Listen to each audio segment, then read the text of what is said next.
So how is it that when I when I saw the video, I think when I found out about you doing the Warrior games, and I do remember you going off to do the Invictus games, you had sent me a news clip that basically was like a highlight of you there. Um, Blew my mind. So why don't you just describe that? Because I'm sure there's people that are going to be watching and kind of curious of how you ended up there, Sure. and how that kind of changed things for you.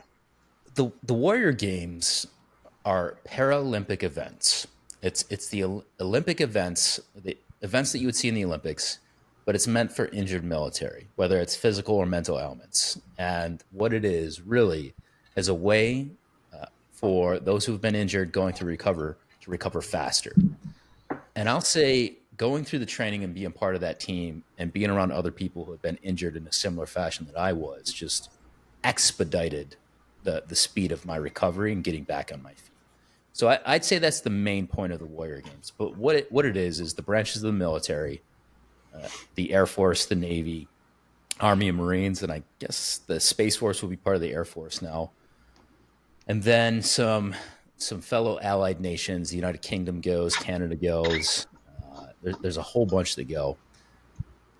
This was in Chicago in 2017, and then 2018 the Invictus Games, which was the international version of that. Same sports, and then it's been going back and forth since then. There's the Invictus Games and Warrior Games, but again, it's Paralympic events for injured military. Whether you're active duty, they try to prioritize active duty, or veterans, people who are medically retired or just got out of the military. And how I found my way to that was I was injured. I was a submariner. Had a head injury out of Guam when I was deployed out of Guam, and going through recovery after having surgery in Hawaii. I heard about the Warrior Games and I just tried out. Well, I had started going to the gym and I was pretty quick on my feet. I thought I was the fastest guy on Team Navy in 2017, and then I start racing against some Air Force guys, and it looked like I was sitting still running next to those guys. The In Rock your did a defense, TV they do show. have a lot more downtime. There we go. There we go. There we go. But the guy who beat me, like smoked me, he ended up going on like TV, professional athletic shows, something that The Rock did. This guy was a Oh, okay. beast. This guy was a beast.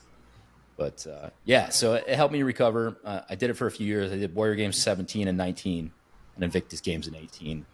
And I've been invited to go try out, but again, the spirit is recovery, helping those get back on their feet. And I was doing great. I had progressed so fast for myself and getting back on my feet and finding a career after the military. I didn't need to do it again. So I always support it. I still talk to people who go, but I haven't tried out and I don't intend to. It's for people who need it, and I don't. Served its purpose. You got what you Yep. needed out of it, and Absolutely. yeah. Absolutely. Yeah. It's led me to a number of different ventures too. I still communicate with the team. And then the Admiral Mary Jackson, she did so much for the program and really push it for the Navy. And I still communicate with her and tell her about my business ventures. And I think she enjoyed some of my coffee when I was doing that. And we'll see about how it goes with the team and the whiskey venture I got.